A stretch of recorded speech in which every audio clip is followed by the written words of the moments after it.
This is the Sixth Man Show, an Orlando Magic podcast, with your hosts, Luke Sylvia and Jonathan Osborne, covering all things Magic basketball. By fans, for fans. Go Magic.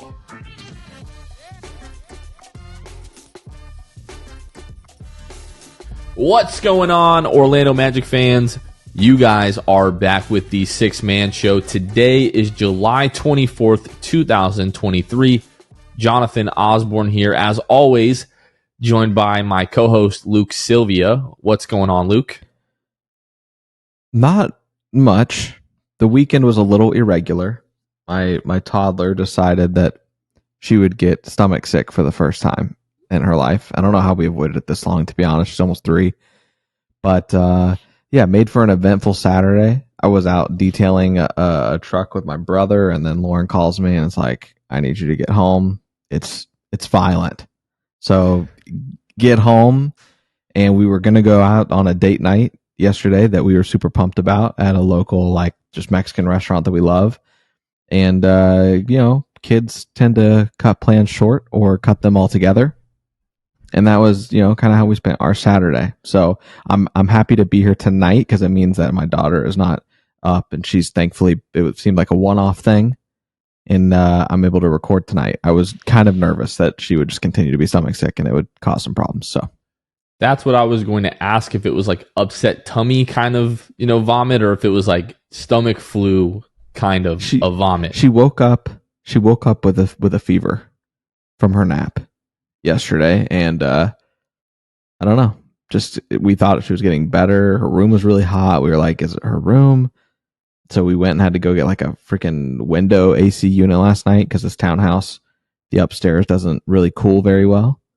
So we, some money later, we finally have an AC window unit up there that works great. But just having to really, she doesn't like new things in her room. If we bring new things in her room before she goes to bed, we have to take it out. So we've had to plead and beg with her to let us leave that in there. It needs to stay in there. It's for her good. And so that was another product of yesterday to add to the chaos. So, again, just happy that it didn't bleed over into today and that we can be recording right now as, early as we are, because it could be a lot later.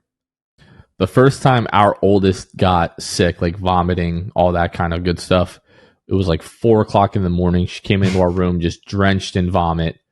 So we were just like, she just must have ate something that didn't agree with her. This was the first time we had a kid, stomach sick like that.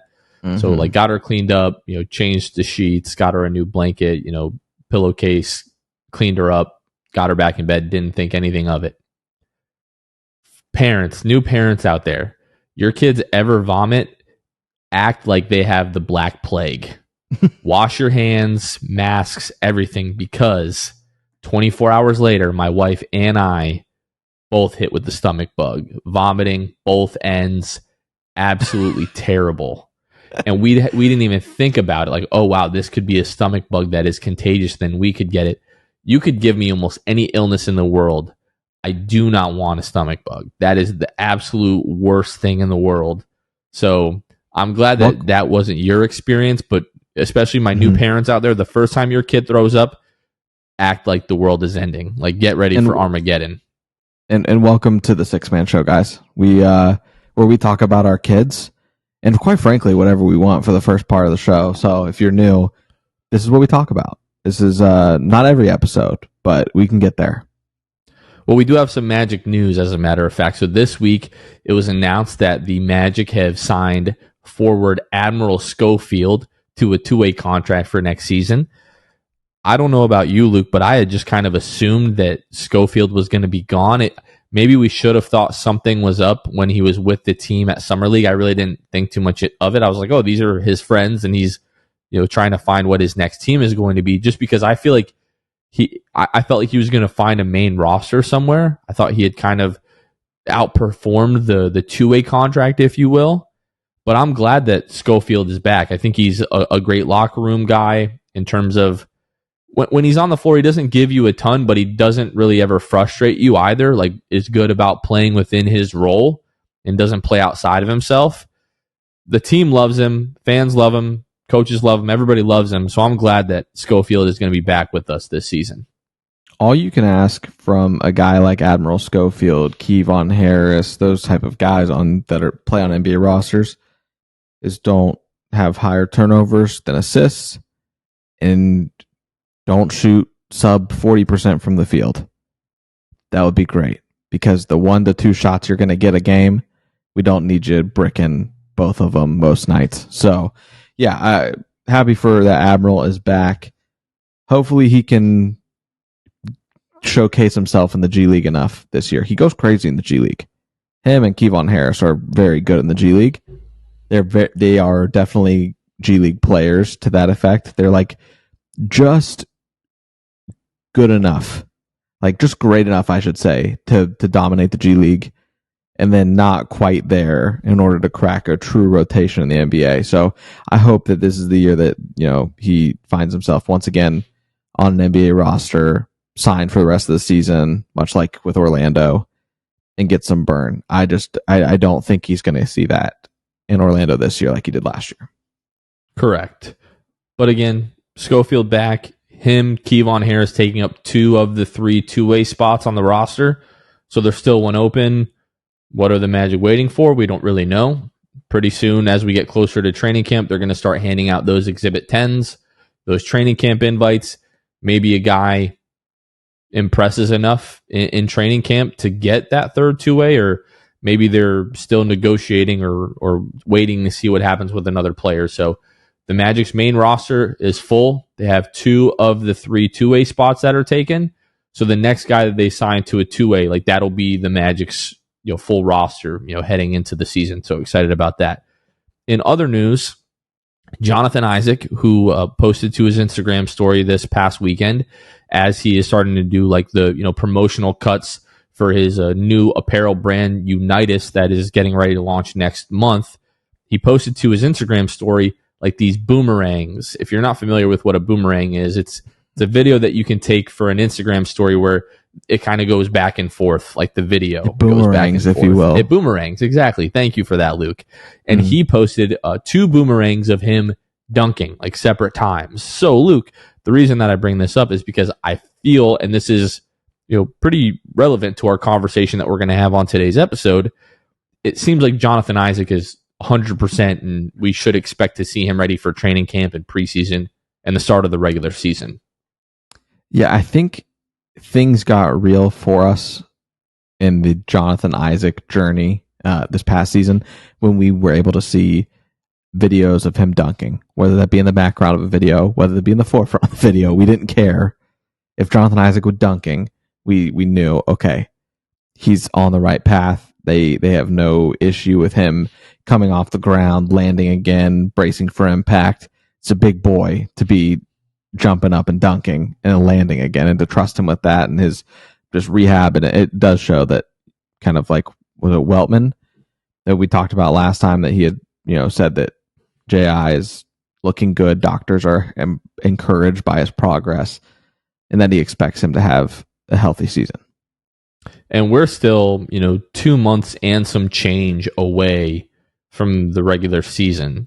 So right now we're about 4 months out, maybe give or take a couple weeks from where he had the initial adductor injury and then had to have surgery. So if he's already dunking,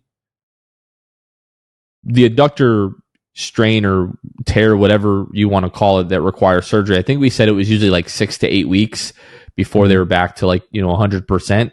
And we're 2 months past that. So I do think at this time it's safe to assume, and people are going to be like, wow, you're assuming Jonathan Isaac is healthy. Like, okay, I kind of get that, but he should be 100% now, and we should expect to see him at training camp. Stop me if you've heard this before, but if he's not, that means something happened. Something went wrong. We're really hoping that that is not the case, and it is exciting to see him doing that, but obviously we are all kind of waiting with bated breath just to make sure that he can be healthy for an extended period of time without getting re-injured. So, but it's encouraging to see that. We're excited for that.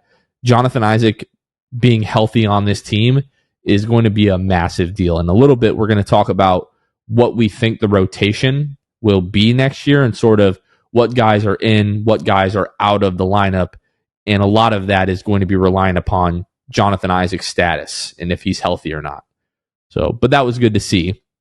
Luke, the last bit of Magic news that we have here before we get into the real conversation for today's episode is that it's been announced, well, not really officially confirmed, but the Athletic wrote an article talking about the U.S. Men's Select Team. If you're not familiar with the U.S. Men's Select Team, for every international competition, whether it be the FIBA World Cup or whether that be the Olympics, you have the main roster, the guys who are going to be competing in the international competition.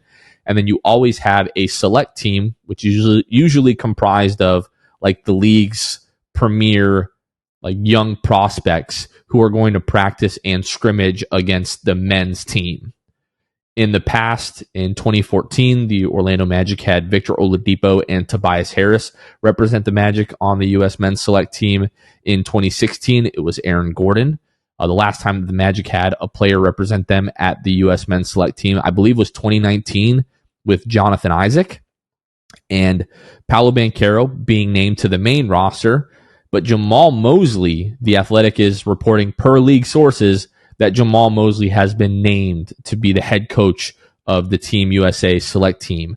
Now, Jamahl Mosley has worked with Team USA in the past as an assistant coach, but for a guy who is very much an up-and-coming head coach in the NBA, to get this kind of opportunity is really exciting, Luke, and is a really big deal. Yeah, and if you look at just past USA Select Team coaches, you've got guys like Jeff Van Gundy, Eric Spoelstra in 2021 even, as recent as 2021, took that and saw it as enough of an opportunity that he wanted to do it in 2021 when Spoelstra didn't need to do that, but he wanted to, right? So these guys are able to just get a lot more hands-on opportunity, and it also shows, obviously, Steve Kerr serving as the USA head coach. I want to say he was the select team coach as well at some point. But all that to say, Steve Kerr getting the nod here for that, and I think that just leads the path there for Jamahl Mosley to further his relationship with Team USA.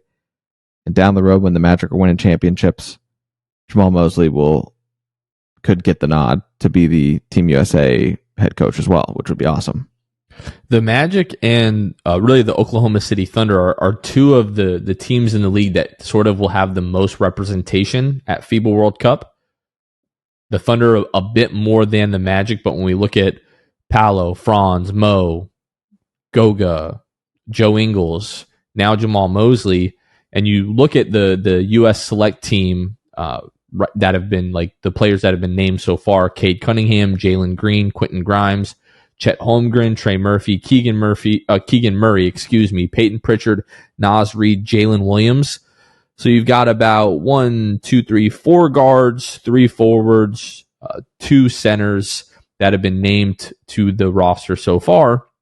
Now, typically, it's younger players that are named to these select teams, but other people have mentioned a guy like Wendell Carter Jr., who might be a good candidate. I don't know if he's kind of aged out of that. I don't know, really what the Team USA and USA Basketball, what their criteria is for the select team. But a guy that I mentioned on Twitter would be Jalen Suggs. And I'm not trying to, roast Peyton Pritchard here, but if a guy like Peyton Pritchard, can make it, regardless of what you think of Jalen Suggs' offensive game, like defensively alone, going at those, main roster guards for USA each day through their camp in Vegas would be pretty beneficial, I would think. And I do think he's proven enough on that side of the ball to warrant him getting an invitation to the select team. And hey, yeah, it definitely helps that our head coach is the head coach of the select team. Like, they should do him a solid, like, hey, I'm going to bring this kid along, let him get the experience.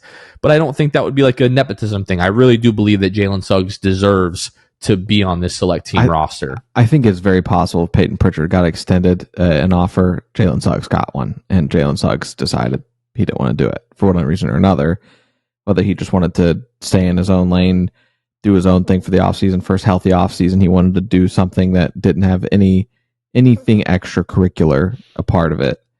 maybe that was the case. I just cannot imagine that he wouldn't get some type of offer with Jamahl Mosley as the head coach when Peyton Pritchard's on this roster spot. And I know you said you don't want to throw any shade at Peyton Pritchard, but I'll do it. I don't. There's no reason Jalen Suggs shouldn't be on the roster over Peyton Pritchard. So I'm going to choose to believe that Mosley did not fumble this opportunity with Jalen Suggs to have him on the roster, and that Jalen Suggs said, "You know what, Coach, I'm good. I have my first full healthy off season. I'm just going to do my thing and get healthy for next season." I'm going to choose to believe that he has been invited. He just hasn't responded yet, or hasn't been reported on just yet, because I think it would be a fantastic opportunity for Jalen get a little bit more shine on the Magic. Having Paolo, Coach Mosley, Jalen Suggs all representing the Magic at Team USA would be really exciting. Just give us a little bit more shine, if you will.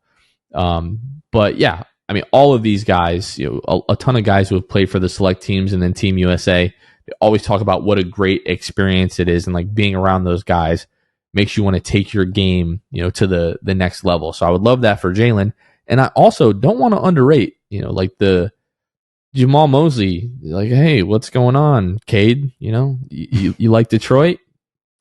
You ever want to come down to sunny Florida to Disney? You let me and AP and Jeff Weltman know. They talk about these USA camps and USA Team USA experience being a breeding ground for tampering. Jamahl Mosley, don't say it, but kind of say it. Just let them know what it is. Hey, if you're ever interested, we got a spot down here for you.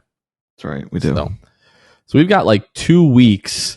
So you guys are listening to this Monday the 24th, not this coming Saturday the 29th, but the following Saturday the 5th.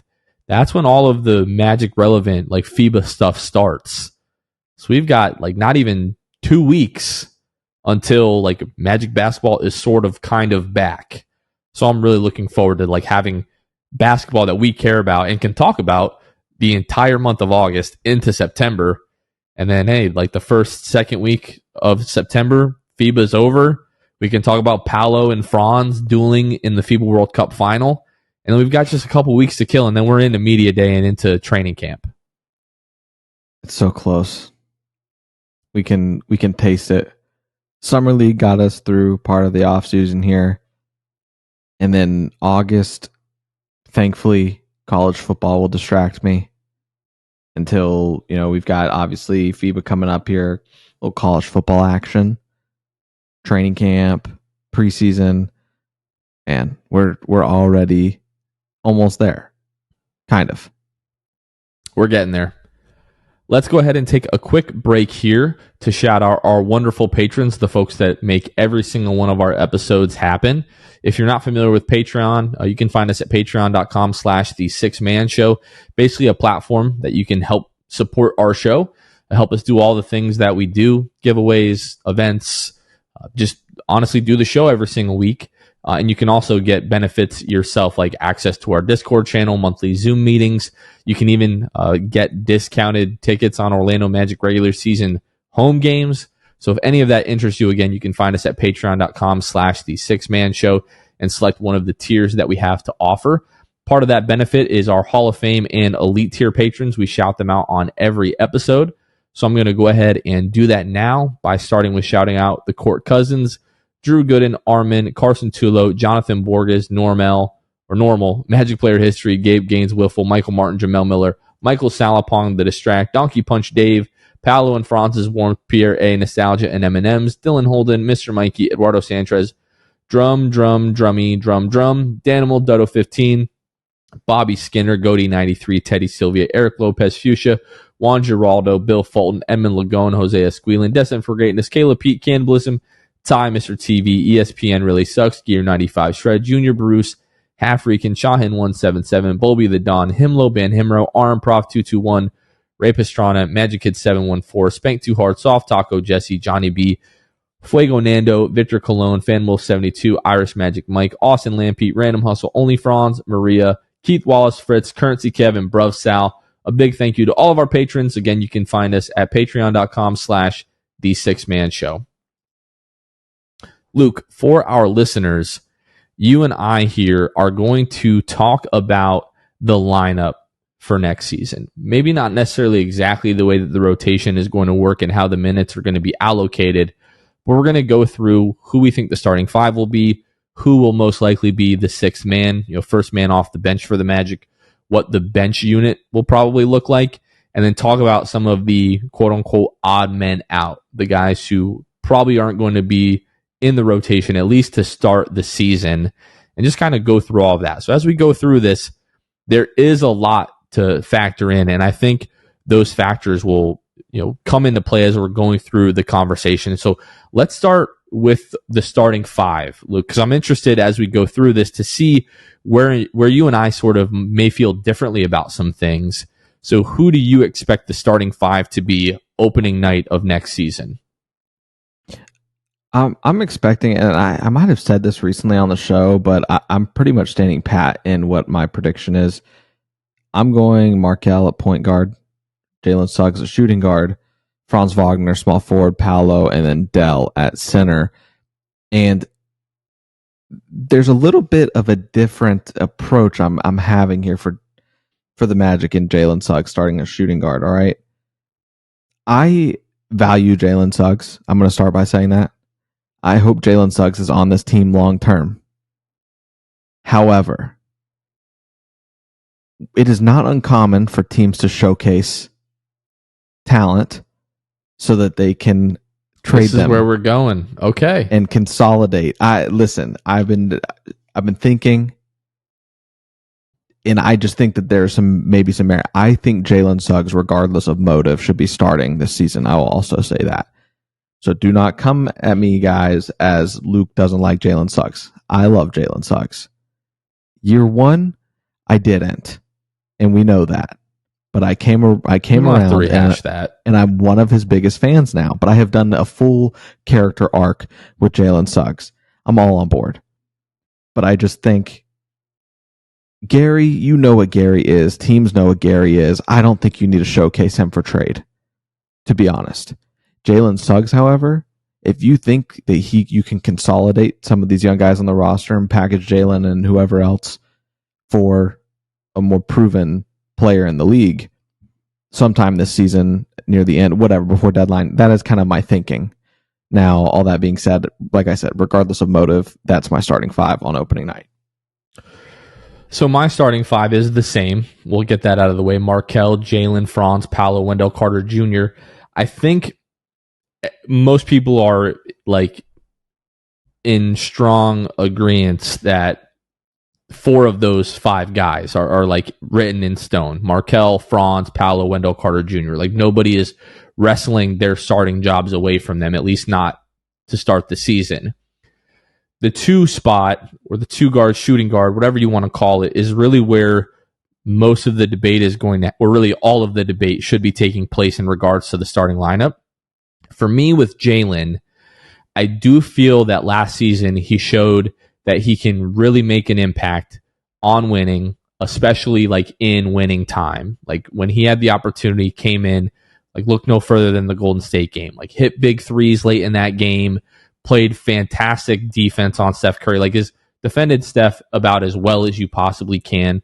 Forced him into a couple of late turnovers. Had the one turnover that turned into the alley-oop to Paolo, late in that game. So Jalen, to me, proved last year that even though the offense wasn't where we wanted it to be just yet, he still can make an impact on the game and make a big impact.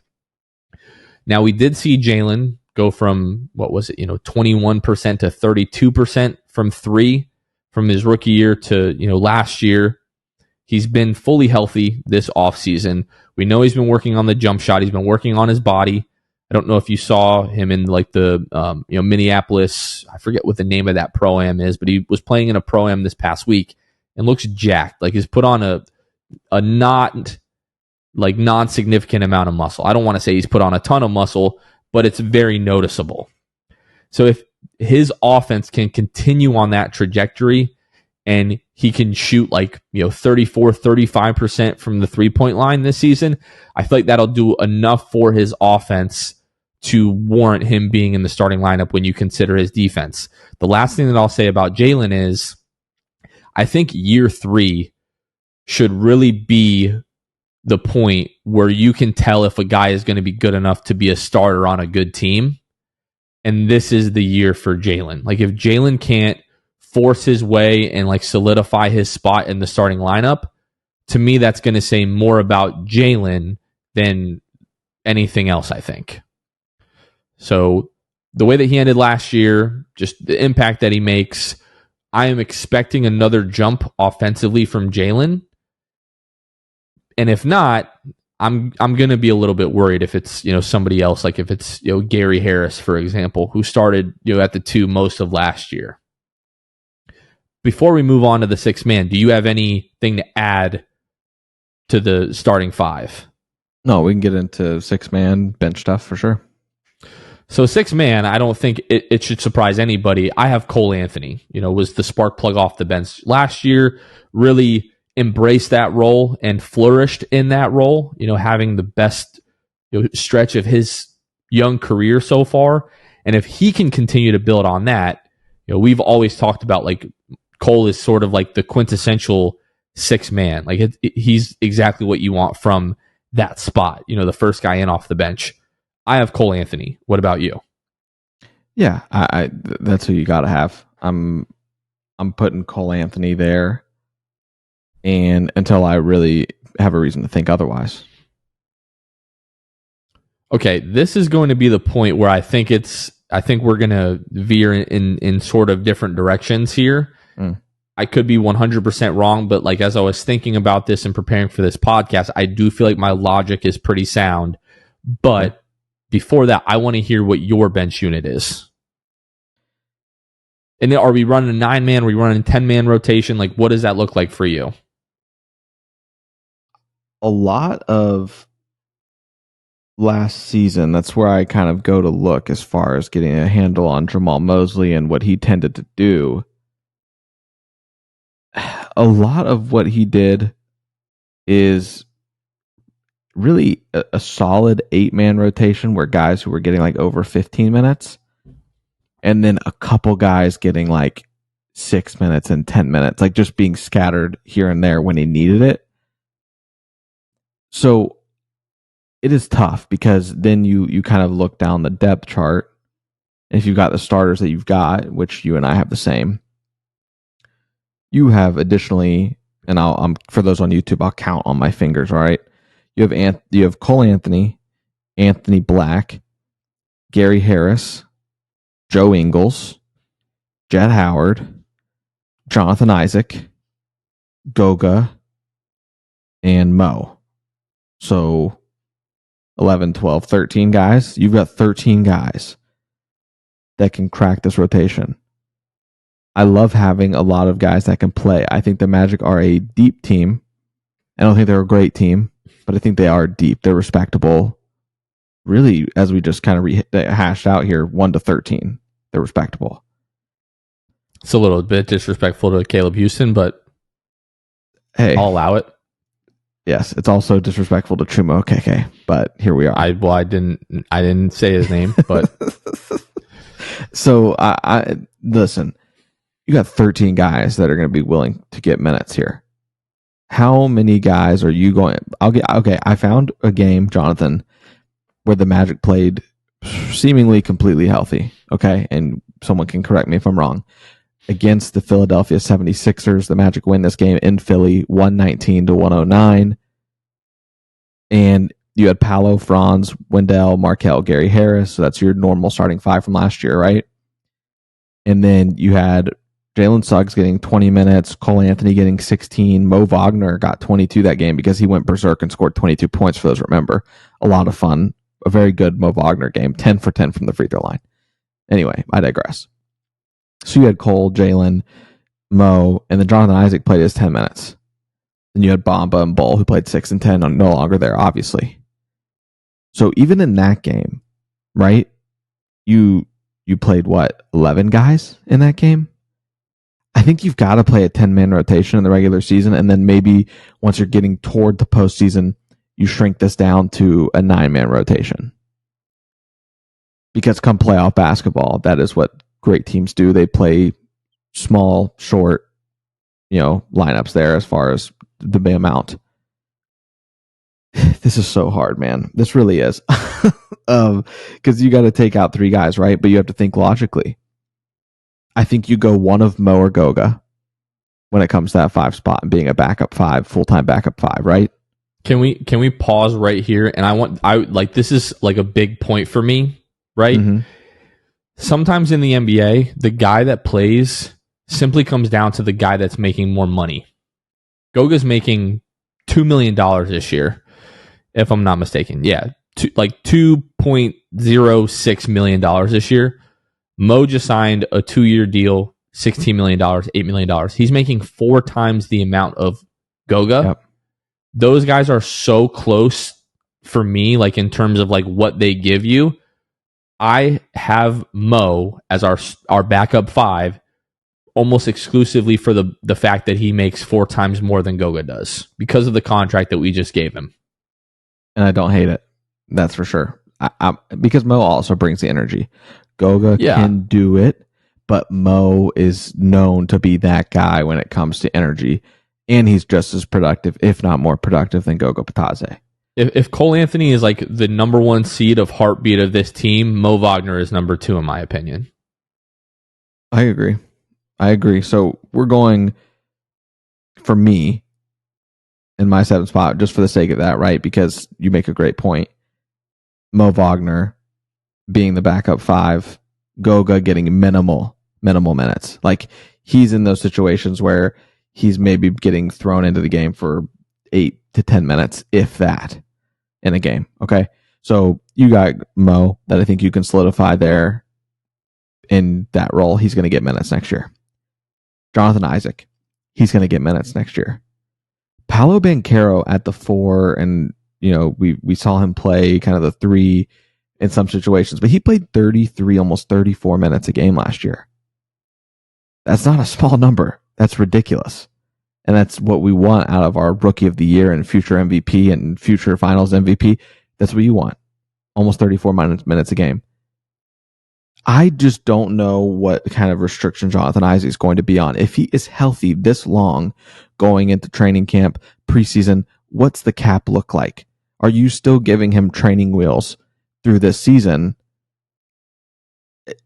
The observer of the Magic front office in the past would say yes. You're restricting him. My hope and what my heart longs for is that Jonathan Isaac is the full-time backup 4 and is getting decent minutes. And by decent, I mean like 20. I am hoping. I'm going to go out on a limb and say we probably don't see that to start the season, simply for the fact that he didn't come off. He didn't even they weren't even really bumping his minutes up a ton before the injury occurred. So he's still very much going to be on that pretty strict minutes restriction, I would think, to start the year. Maybe it's a little bit more, maybe it's 15 minutes, but is he going to play a ton more than that anyways? Backing up Paolo, who knows? Yeah.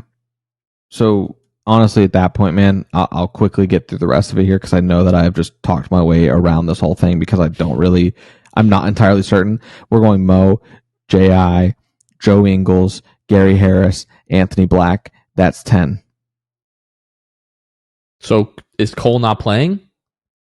Gosh, dang it. You're right. There's 11. All right. And I just don't. And unfortunately, this leaves Jett Howard on the side.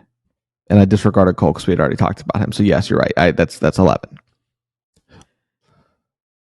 Let me jump in here. All right. Yeah, you I'm just going to rip the Band-Aid off. Cole, Gary, Joe Ingles, J.I., Mo Wagner. No rookies. Going back to before the draft, Jeff Weltman talked about we want to be at the point where guys are not just getting minutes based off of their draft position. Right? Where rookies have to come in and they have to earn their minutes. There is a very good chance that come the trade deadline, Gary Harris is no longer on this roster. So you're looking at what is it, 50 games where Anthony Black and or Jet Howard are not getting regular minutes. As good as those guys might be, is anybody going to come out and say from day one, Anthony Black or Jet Howard are better than Cole, Gary, or Joe Ingles? Absolutely not. You're paying Gary Harris $13 million this year. You're not going to pay him $13 million to sit on the bench for 50 games to then trade him. Yes, you may not need to really showcase Gary in the way that you would be like trying to boost a guy's trade value. I think Gary's value is just like Gary knows what to do, and Gary is very good at what he does, which is be a plus defender, knock down open threes. That's what a contender is going to be interested in trading for Gary Harris, either come the trade deadline, or if he makes it past the trade deadline and the Magic and Gary Harris come to some sort of buyout agreement. The reason that we're saying this is because it just doesn't make a ton of sense at this point for Gary Harris to really be included in the Magic's long-term plans. If that changes, would love Gary Harris to be here, but it does mean, again, somebody's got to go. And I just think it still makes more sense for Gary to be the guy, like the first pick of these guards, that somebody is going to go at some point. Gary just makes the most sense to me. Mm-hmm. Joe Ingles is a guy that you just signed in free agency who, maybe not exactly is in his prime necessarily, but this is a guy that you're going to be paying $11 million, who guaranteed had other offers from other teams. Maybe the Magic had to overpay slightly above market value to get a guy like Joe Ingles. But when you're a team that one of the number one priorities of the offseason was acquiring shooting, you didn't go out and sign a very good shooter and a guy that does a lot of things offensively that the Magic could use off the bench to sit that guy on the bench and not play. It just makes way too much sense for me that Gary needs to play to start the season. Joe Ingles needs to play to start the season, especially if we're talking about just in general playing better basketball. And since the end of last season, everybody's been talking about playoffs. And if you want to make the playoffs and the goal from day one is to play better basketball and to win games, it makes sense to make the rookies earn their keep, force their way into the lineup, and take minutes from someone else. I just don't see Anthony Black or Jet Howard playing over Cole, Gary Harris, or Joe Ingles from day one. Where do you have Cole Anthony playing? Like, if you've got a depth chart, where is he on your depth chart? He's your backup point guard. Okay. So he comes off the bench. He's running the offense. And then you've got where Anthony much like Black he did last year. Right. Slotted third in that point guard list. Anthony? Mm-hmm. Black? Yes. As of right now, yes. I have him as our third point guard. Gary Harris gets dealt. If he gets dealt, then you're shooting guards. Anthony Black goes into the bench unit, and he and Cole figure it out. Okay. I just feel like his feel, his playmaking, his defense is more valuable than Jet's shot making right now. Yeah. It's really weird to be in a position where rookies can have a conversation to not get minutes. How long's it been for us since we've had rookies? I welcome it. For the people that are like, oh, this is crazy, I can't believe this, we just used the 6th and 11th pick. This is where you want to be, folks, where you have studs and your team is so good and so deep that the studs on your roster can't find minutes right away. Mm-hmm. If Anthony Black and Jet Howard are the players that we think they are and think they can be, Jet, it might be next year, but like for sure, Anthony will find his way into the lineup this year. So really what you're saying, you had J.I. in that bench, on the bench, right? Coming off the bench. Yeah. Cole, Gary, Joe Ingles, J.I., Mo Wagner. Yeah. So you've got really, it's a 9-man solid rotation with J.I. coming in and playing 10, 15. I don't know what his minute restriction looks like, but if he's playing 15, he's part of the rotation for sure. And I could see a scenario where if J.I. is really limited in minutes to start the season, where certain lineups, they slide Joe Ingles to the 4 and Jet comes in and plays the 3. Mm-hmm. Maybe it's only 5-6 minutes a game, but that's like you take those opportunities and and you make the most of those opportunities, and that's eventually how you get more minutes. Like at the end of the year, Gary's gone and Anthony Black is in the bench unit, and they're looking at Jett Howard and like, okay, this guy could be like our full-time like backup 3 next season. That makes it that much easier for them to not pick up that second-year team option for Joe Ingles.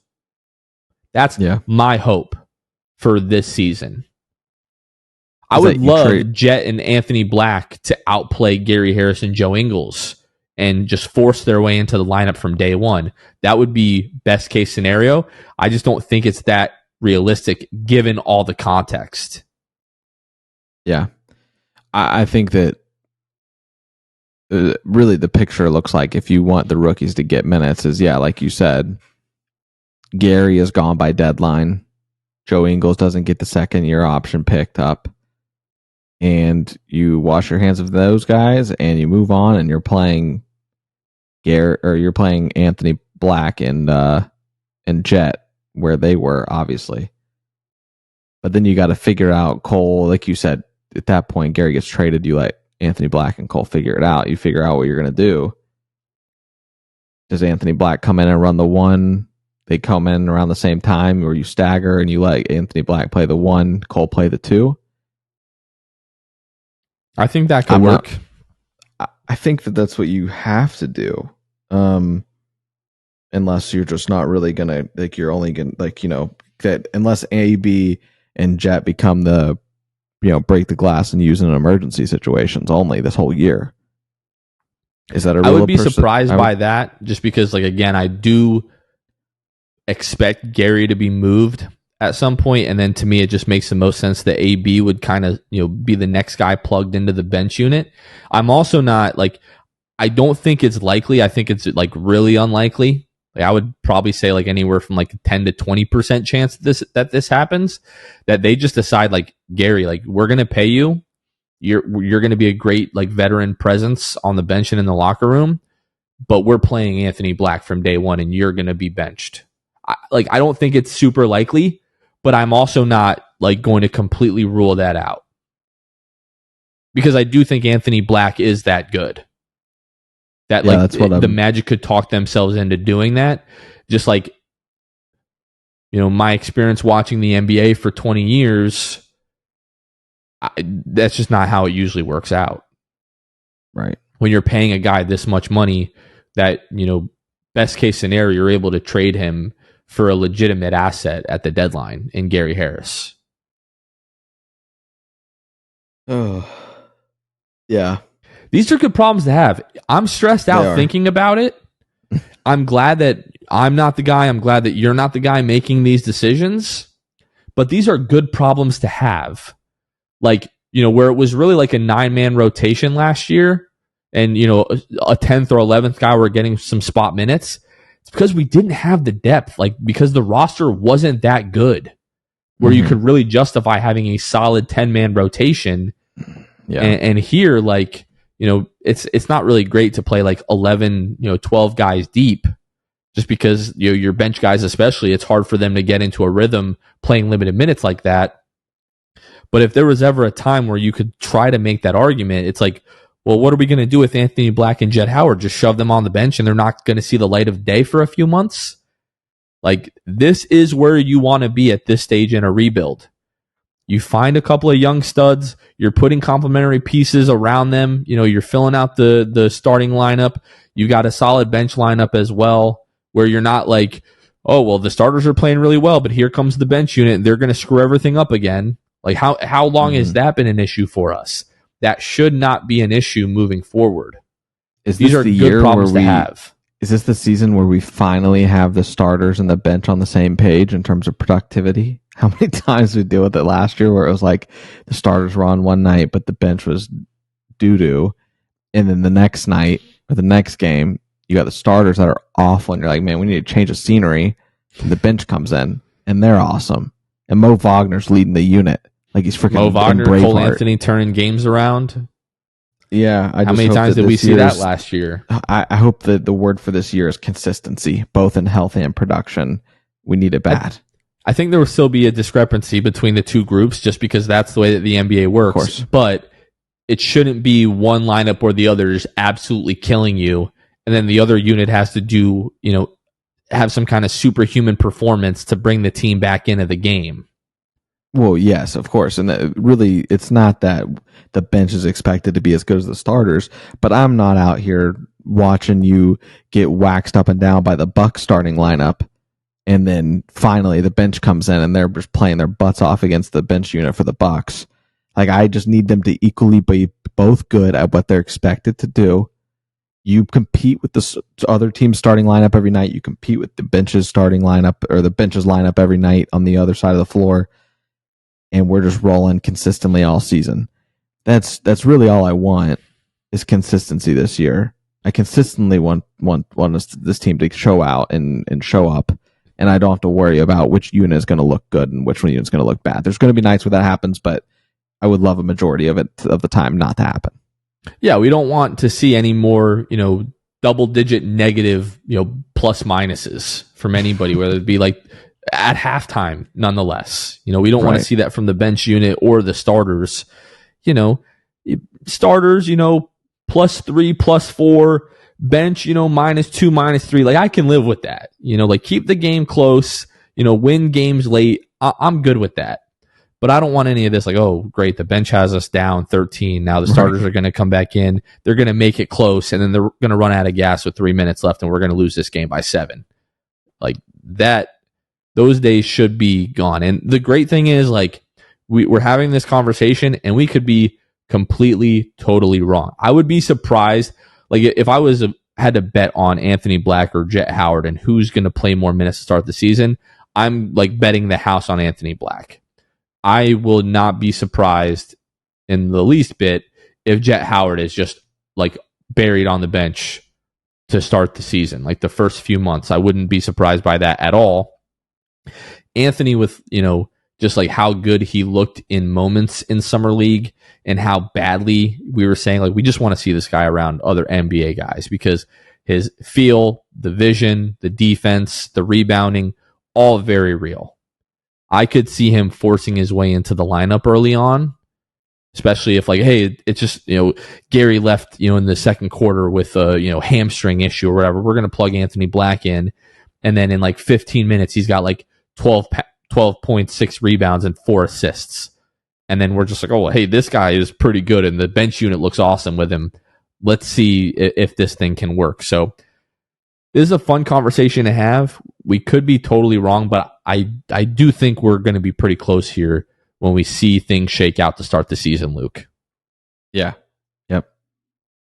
All right. Anything else before we go ahead and wrap this one up? I was about to say, I got nothing else. I got a lot of thinking to do.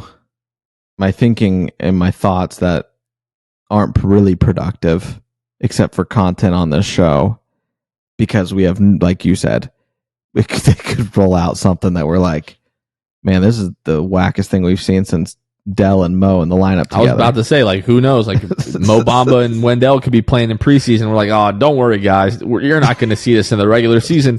And sure as you know what, opening night, it's Mo Bamba and Wendell Carter Jr. So we're all just along for the ride here, folks. We're going to enjoy it, and let's reserve judgment until we see things in action. That's what I would say. Yeah. Yep. All right, we're going to wrap this one up. Thanks for listening, y'all. For Luke Sylvia, this has been Jonathan Osborne. You all have been listening to The Sixth Man Show, and we will catch you guys next time. See ya. Thanks for listening to The Sixth Man Show. Be sure to subscribe on iTunes and Spotify to get new episodes downloaded directly to your phone. If you enjoyed the show, please take a minute to give us a 5-star rating and a review. It helps out the show a lot. Follow us on Twitter, Instagram, and Facebook at Sixth Man Show. We'll catch you guys next time. Go Magic!